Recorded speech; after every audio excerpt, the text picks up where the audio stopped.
What's up, producers? How's it going?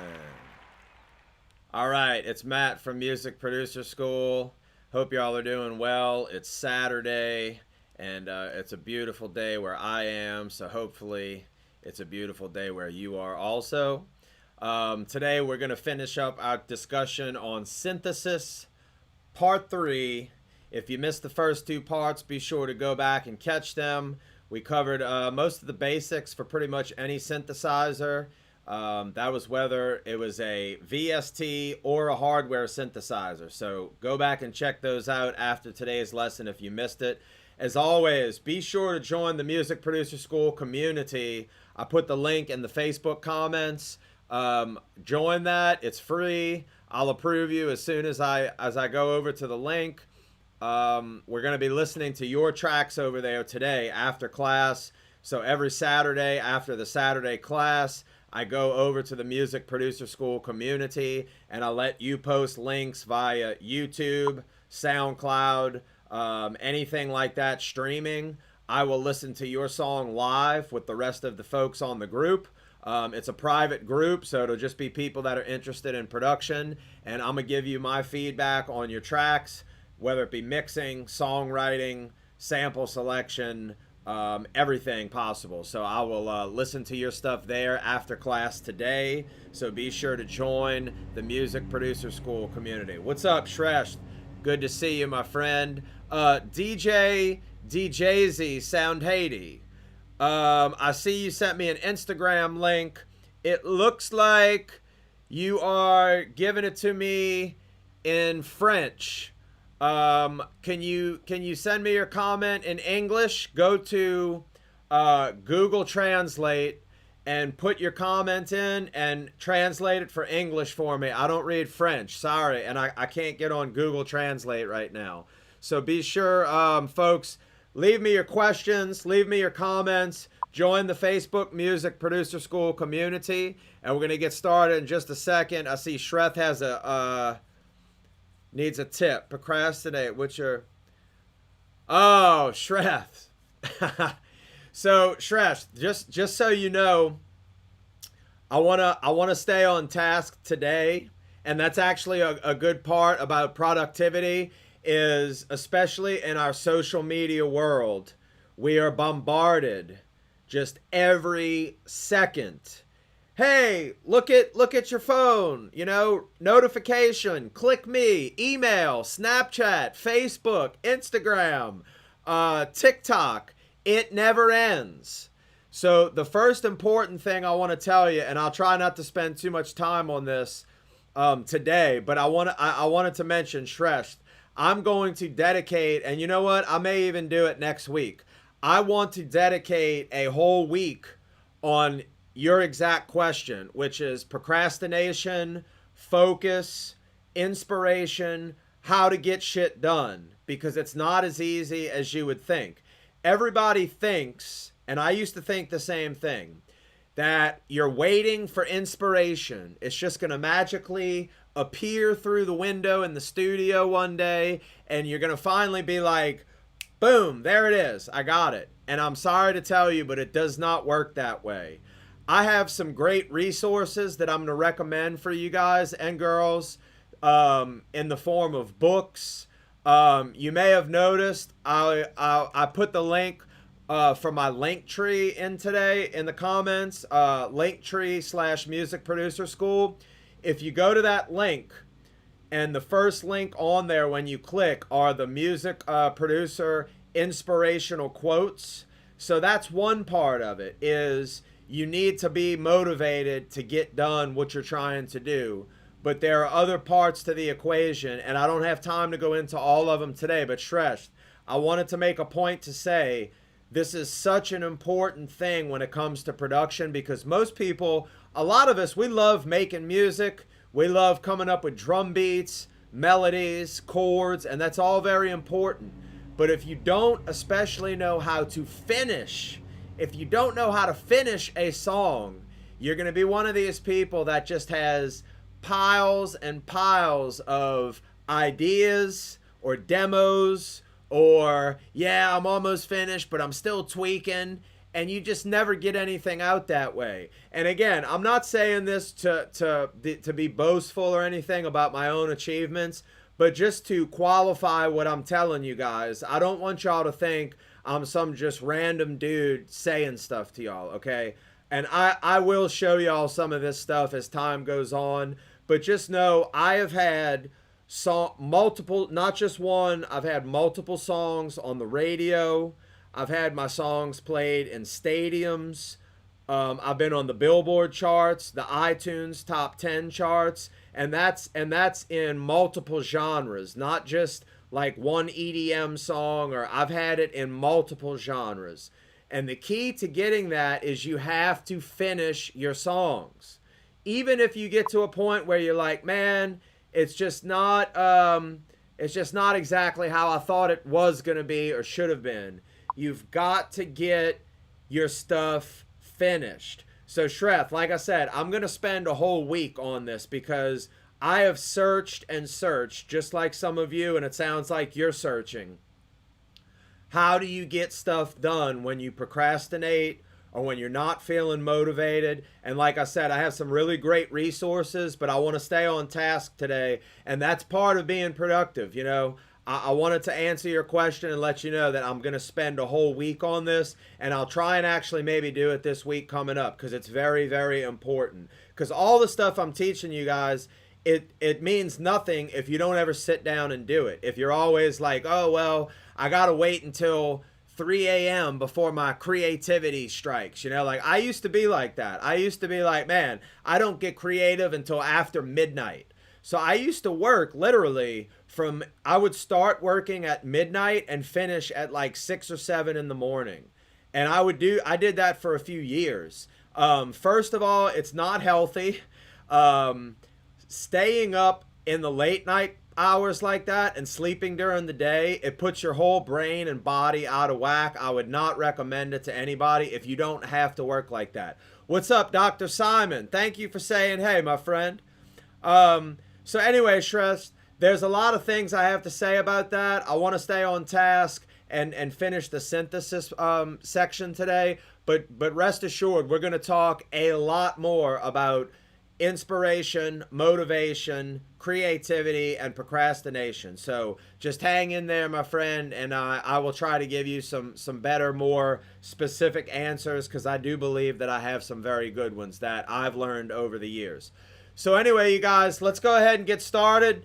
We're going to go to the Music Producer School community right after this class today. So if you want to get your music heard, be sure to join it, and I will listen to it over there when we finish today's lesson. So I wanted to finish up on synthesis today.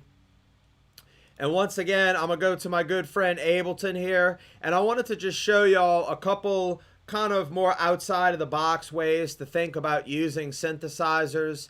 You know, of course, we all know we can tweak the knobs. And that's kind of what I covered last lesson was, you know, how the ADSR thing, which I talked about all the way in the beginning. I said that was going to be important. They're super important for synthesizers. I showed you how you can use these envelopes and these LFOs to affect things like your filter. You can affect your ADSR with the LFOs. You can do effects. You can do pitch, modulation, all kinds of crazy stuff. So if you missed that, go back to the previous lesson where I covered a lot more of that stuff. So I wanted to show y'all just some quick things today that are maybe some slightly different ways of going about using synthesizers that maybe you haven't really thought about before or explored. So let me pull this up here because I want to use a little bit of my MIDI stuff today. And I'm going to just put me there for now. Let me see if I can get rid of my grooves. Okay, good.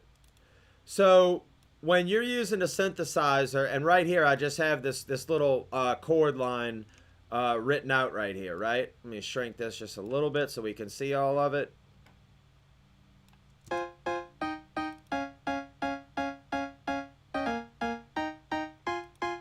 All right, nothing special, right? So if I go into, this is just a simple piano, and I'm going to switch this out. Let's do I'm just going to do a stock synthesizer. that comes with Ableton. Let's see if operator, yeah, operator, well, let's keep it simple. Let's just go with analog. Okay, right? So that's our basic sound that we're starting with. Now again, like I showed y'all in Sylenth, and I'll tell you what, I'm gonna use Sylenth instead, because I know this is a synth that people use in FL and Logic and wherever else. So let me just go to my good friend Sylenth again. And let's go ahead and start up our initial patch.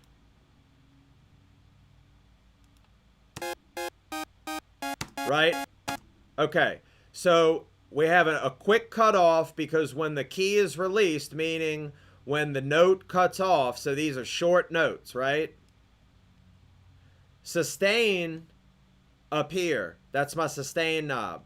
The sustain is how long are the notes going to last when I'm holding them. See how they're lasting very long right there, because I'm holding them out. When I say holding, the note is playing, so it's like I have my fingers down on the keyboard, right? So that's with the sustain high. Let me bring the sustain way down. See how it's very low? So I'm not getting much sustain there. So I'm going to bring that back. I'm going to take this back to the way it was. Now, I want to bring my release up, so that way when the note is released, I get a little more of that sound left over.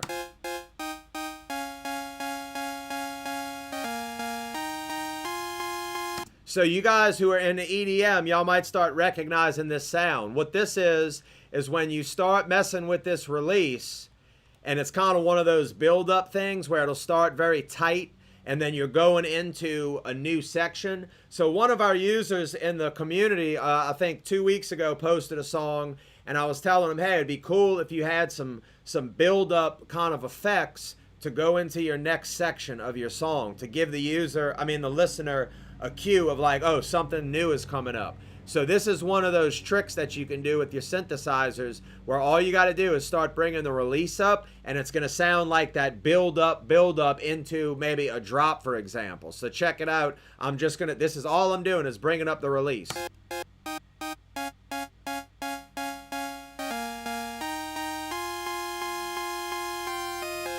So y'all get the idea. It just keeps building and building. Now another one you could do with that is if the release is high. So let me show you here in Ableton.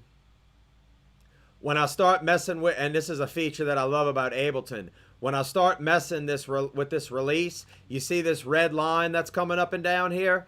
Ableton recognizes, oh, I'm playing with the release on this synth, so I can immediately, if I want to put in some automation and get it to do this automatically for me, I can do it like this.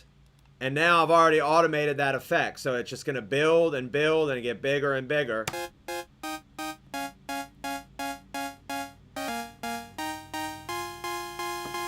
So this is an effect that you would probably do over the course of 8 bars.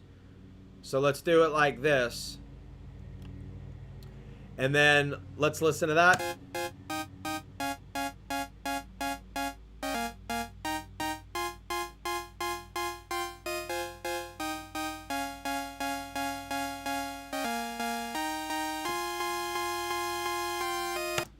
Okay, so then it'd go into my drop. So let me show y'all another one really quickly with this.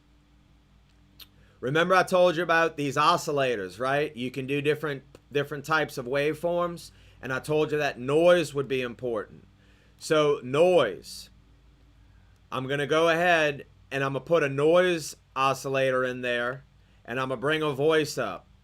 Let's do a few voices so we can detune it and make it sound stereo. So let me take out and this is another little trick. You can either do it with volume, bring the volume all the way down, or just take your voices to 0. So this way, what happens often is before people realize how these oscillators work, you start adding waveforms, but you're only hearing the mix. I like to sometimes solo the individual oscillator so I can hear what that's doing first, and then I say, okay, I see what that's doing, let me mix them together. So here's my waveform that I just picked on oscillator 2, and this is the noise oscillator. So let's listen to this. It should just be noise. right? And I'm going to detune it to give it a little more stereo.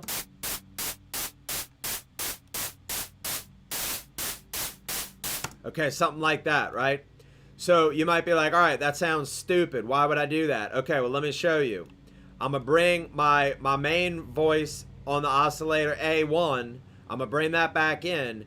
And then again, when I start playing with this volume, you see how this red line went back to the middle because that's my volume for oscillator 2 now. So now I'm going to do the same thing. I'm going to bring in this white noise to where it just starts coming in with my main sound. So let's listen to that now, and you'll hear this build-up effect.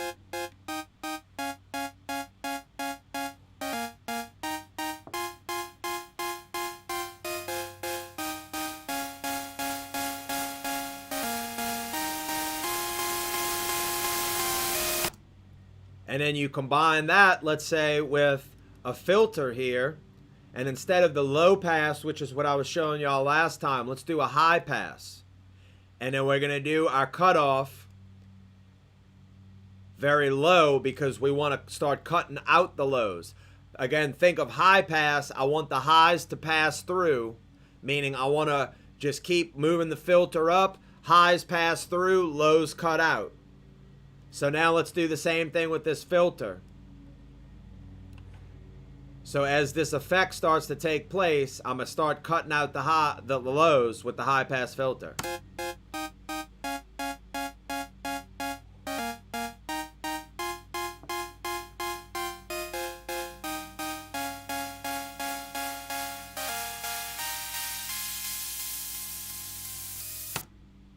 And then if I was really doing this for real, I would probably cut these last notes.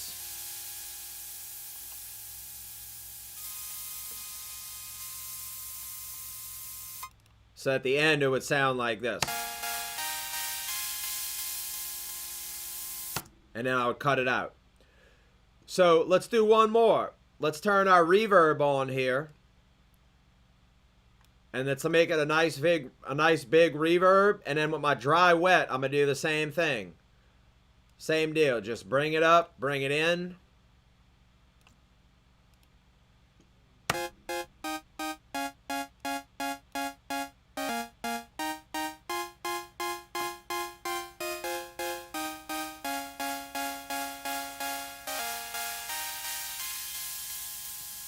And then I would probably put a little reverb on this sound anyway.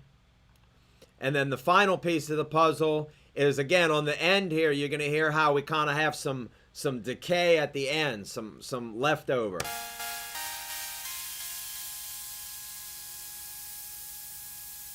So what I would then do is my main volume, I would just bring out here, and I would bring the synth completely out. So now it's going to cut out completely.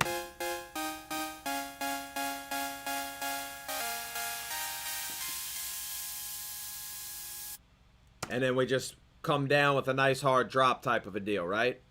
So the cool thing about this, if you'll notice, I didn't use any external effects. I just created this buildup all within the synth itself.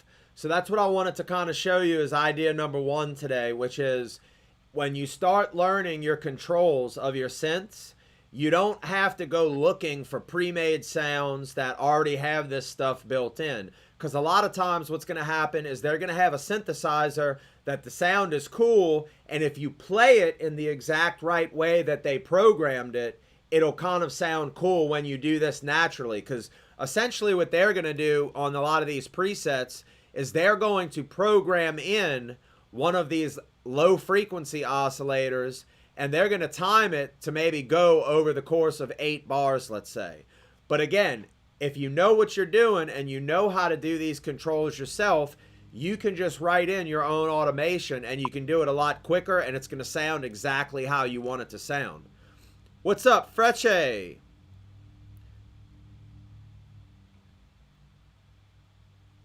No money, no work. Well, Freche, what I would say about that, my friend, is you're going to have to figure out a way. Okay, for example, I'm guessing, let me know, Freshe, are you commenting on your phone right now? Because if you're watching this on your phone, you already have a studio in your phone. Now, it might not be the world's greatest studio, but if you love music, you can definitely make music with a decent phone these days. So I would encourage you, the first thing you need to do is go on the App Store and start finding some stuff that you can make little beats with or music with. And when you do that, the next step is, okay, let me make a little song and then make a little mix of it and then put some headphones in with your phone on and just sing or rap or whatever it is you do into your phone while you have your headphones on. And that way the track won't bleed into your vocal mic on the phone. And you could start getting music done that way today. Because if you're commenting on a phone, you probably have the ability to make music on your phone. So I would start there. And once you get this kind of goes back to Shresh's question earlier, which again I'm gonna cover in more detail later. But if you're starting from zero and you've got nothing going on and you've got no money, one cool thing I heard a long time ago was, if you have zero money, you probably have a lot of time. Because if you got zero money, you probably don't have much going on. So that means you have a lot of time. And the one thing that you could take advantage of with zero money is all this time you have on your hands. So get that app on your phone and start learning how to use it. It doesn't matter what it is, because if it makes sound, all sound is the same. Whether it's on your phone, in a real studio, on a keyboard, it's all just frequencies. And every sound you hear is just a mix of these different frequencies. So if you go back to some of my previous lessons on the Facebook page, I start to go into detail about how these frequencies kind of interact with each other. And that's kind of what we're covering today, how these synthesizer frequencies, they react, what the different waveforms look like, and how they affect each other. So I would start there, my friend. What's up, Ajani? Thanks for the comment, dude. So I just wanted to show you all that you don't have to go looking for the cool plug-in just reverb or the cool plug-in, you know, build up whatever thing. You can make these sounds right here in the synthesizer. So let me go ahead and let's clear this patch. And I wanted to show y'all one more trick, and we'll see how much time we got after that. So let me clear out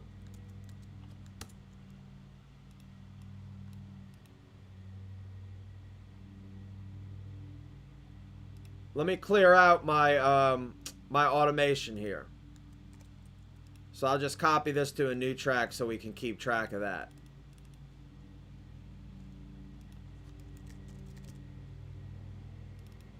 Okay, so back to Sylenth, right? We'll do our initial patch. Okay, so for this one, let's make a little bit more of a cooler sound, right? So I'm gonna bring my voices up, I'm gonna detune it a little bit, and let's put just a little bit of release.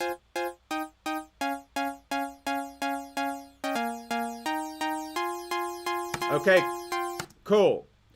So what you can do, what's up, E-Tag? Thanks for the comment, watching on YouTube. That's what I'm talking about, appreciate it. Yeah, Shresh, if you want to just send me the track and you don't want to do it, again, if anybody's watching right now, join the Music Producer School community on Facebook. I'm going to be there right after this class, and I'm going to be listening to your tracks. If you post the link on the community page, I will listen to your track there today after class to give you feedback. Shresh, if you want me to check out your track in private, send me a personal a DM on Facebook, and I'll listen to it. What's up, E-Tag from Indonesia? That's what I'm talking about. Fucking right. All right, cool. So look, I wanted to show you all this last thing and with the synth stuff, and then I'll go over to the community page so I can listen to some of your tracks. I want to hear what y'all got going on. So, okay, this is our regular sound we got going. Just a little 4-voice synth with a sawtooth wave right here. Kind of cool, right?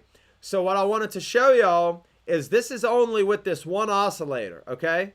So the next thing I'm going to do is I'm going to use a triangle wave, and let's bring our octave down because I want to kind of get like a bass note type thing going.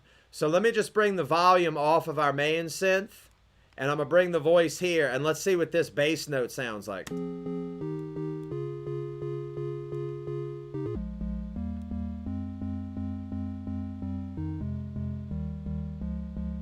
So that's kind of cool. What's up, Nye? Thanks for the comment, my friend. So that's kind of a cool sound. Let's see what it sounds like with the rest of the synth mixed in.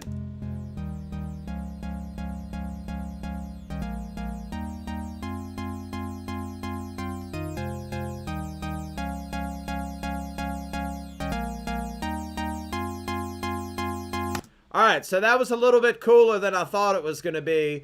But this is how you start mixing oscillators to create these nice big full sounds that you hear some of your favorite producers making, right?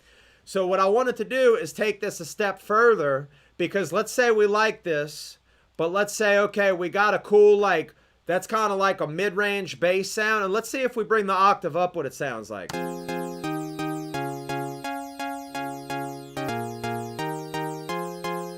Because this is what I wanted to convey on this part. This 2-octave down thing sounds pretty cool.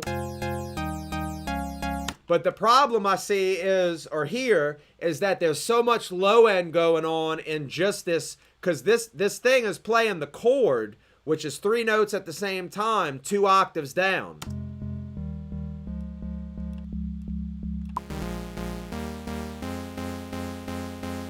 And the problem with that is, even though right now it sounds good, when we put a whole mix of drums, vocals, the whole deal, it's probably going to start getting a little bit too big, meaning it's going to take up too many frequencies in those lows. Because remember, I taught this a few lessons ago.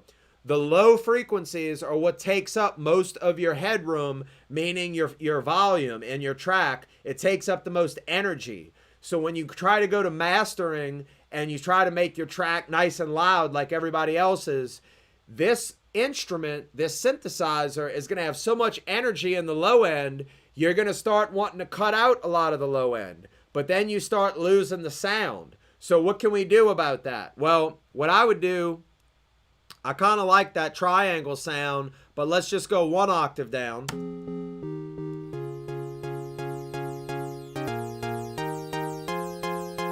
And then what I wanted to do, because some people don't really think about it in this sense, but what you can do now, and you can actually, there's ways to do this within the synth itself, but I'm going to show you kind of just a little bit of a trick and a little bit of a quicker way to do it. What I like to do is I'm going to hide this so we don't get confused. I'm going to duplicate this track, okay?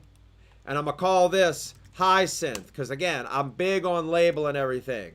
I'm going to call this low synth, or we could even call this bass synth, so that we know what it's doing. So now what I'm going to do, I'm going to consolidate this whole thing here, just so we're looking at one MIDI clip at the bottom. And you're going to see here, this is the progression, right? So let's first solo our bass synth. So now we're only looking at this second copied synth. And we're going to take out that extra one over here on the right, oscillator 2. And for bass notes, I typically like to just use one voice. It keeps it very focused and centered. And that way you don't have a lot of stuff floating on the side to take up more energy. Bass, especially low bass, you want to typically keep, so like anything under typically like 100 or 150 hertz on down, you want to typically keep just right in the center, because the sides are not going to be able to handle it that well. So again, I'm going to take my voices down to 1. And I'm going to let's bring the octave down 2 to get into that bass range. And then let's see what this sounds like. Let's try our triangle. Yeah, I kind of like that saw because it cuts through a little better. Especially on a bass note, it's harder for it to cut through on the top end. That sawtooth gives a little more brightness on the top end. Because again, it's a little more jagged, so those frequencies are going to cut a little bit harder in the high end, which is good for this bass. So what I want to do now is I want to just use this low line here for the bass notes. So I want to kind of cut out any extra stuff that is not really going to help with what we're trying to achieve. So let me show you all a little trick here. I'm going to hit fold here in Ableton, which is a nice feature. It means only the notes that are being played are going to be shown on the piano roll here, right? So let's go through this. And I can just play these notes individually. So I want to start on the F, and I want to, again, I'm thinking just bass notes. So I don't want to make chords. I just want to make bass notes here. So I'm going to get rid of this top stuff here. And I'm not going to delete it. I'm just going to mute them out.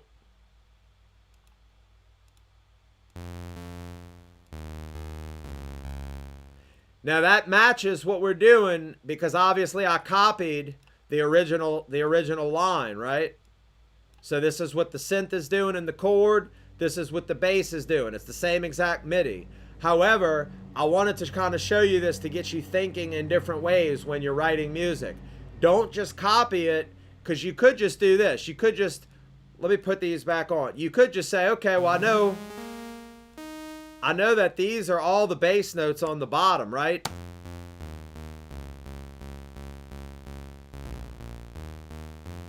And you just copy it like that, and you're like, that's cool, let's see what it sounds like.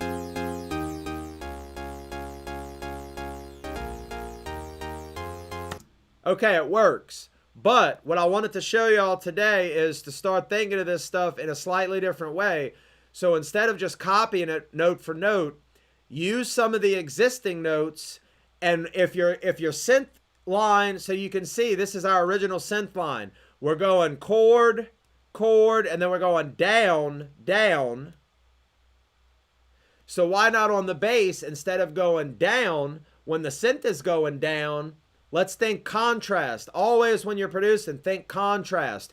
Listeners get bored very quickly. So if they hear, okay, the chords are doing this, the bass line is doing exactly the same thing, it gets boring quickly. So always think, especially this helps when you get stuck when you're producing, always think, what could I do that is the opposite of what's going on right now? So I'm listening to this synth and it's going down. So I know, okay, to make the bass interesting, let's make the bass go up. So I'm going to use some of the same notes, but instead of going from this F down, why not go up? And let's see what note would make sense. So I'm going to get some more of my notes here. And we got F.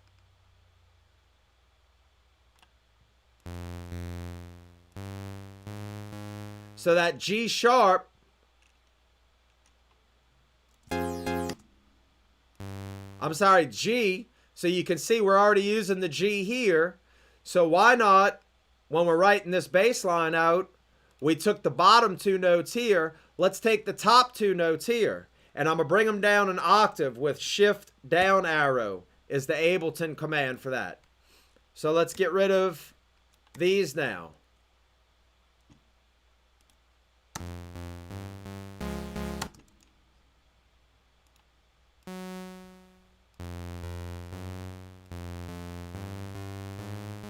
So G sharp, you can see I'm using that G sharp up here.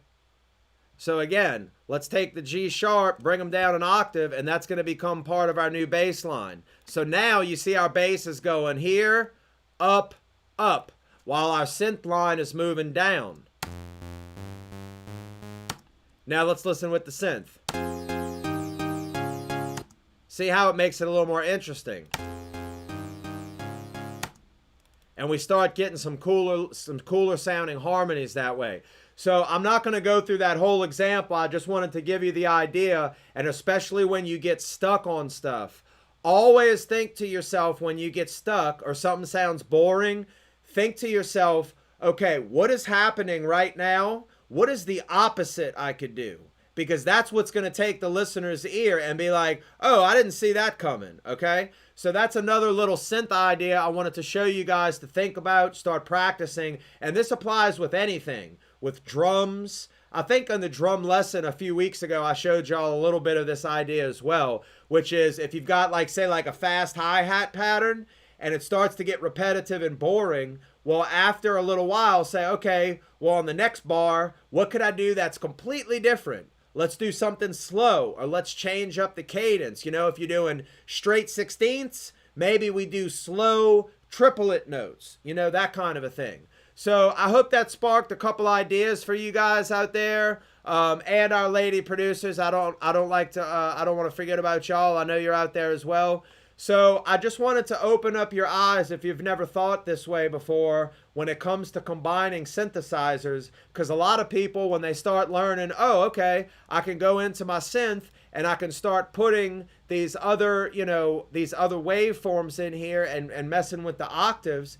That's cool, but it will limit you in a sense, because whatever you're playing up here, it's going to take the lower octave for all of those notes. And that's when things start getting a little bit muddy. When you first hear it, you're like, whoa, this is a big, cool synth sound. It's awesome.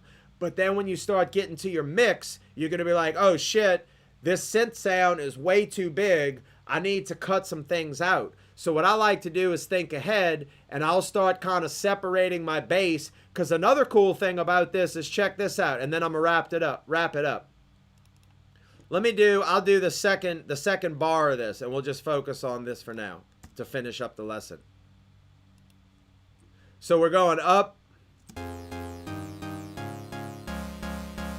Okay. So like right here. So I like that bottom note now.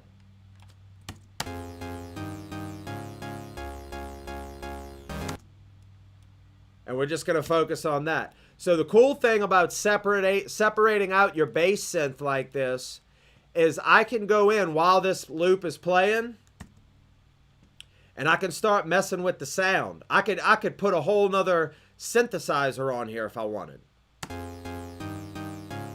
And then while it's playing, you can also start flipping through the waveforms, messing with some of these knobs and seeing what sounds better or worse.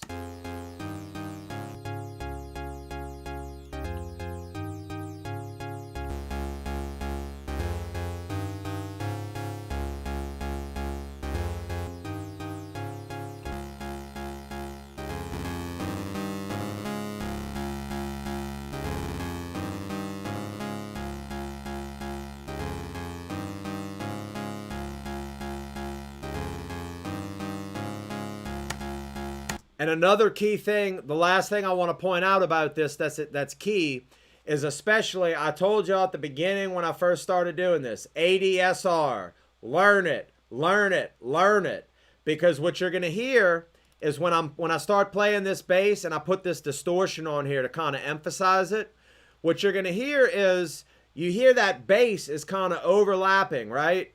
And we're getting a little bit too much going on. So the first thing I want to do is I want to bring my polyphony down to 1. And what that means is I can only literally play one sound, one waveform at a time. They're not going to overlap with each other when you're hitting the key repeatedly, like on this bass line. So let me solo this and show you the difference. This is my bass line when the polyphony was at 3.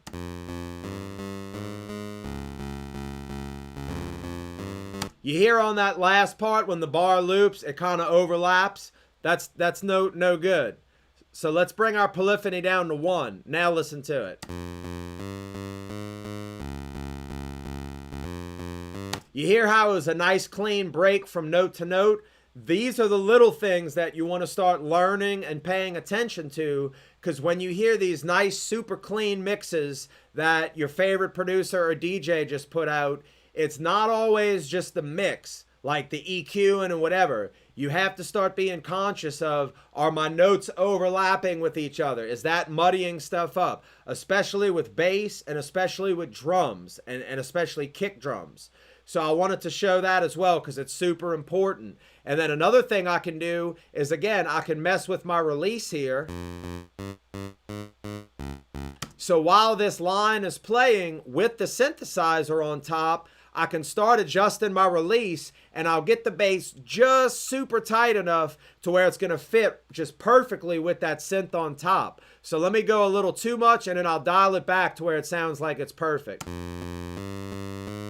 Let's put our other synth in there.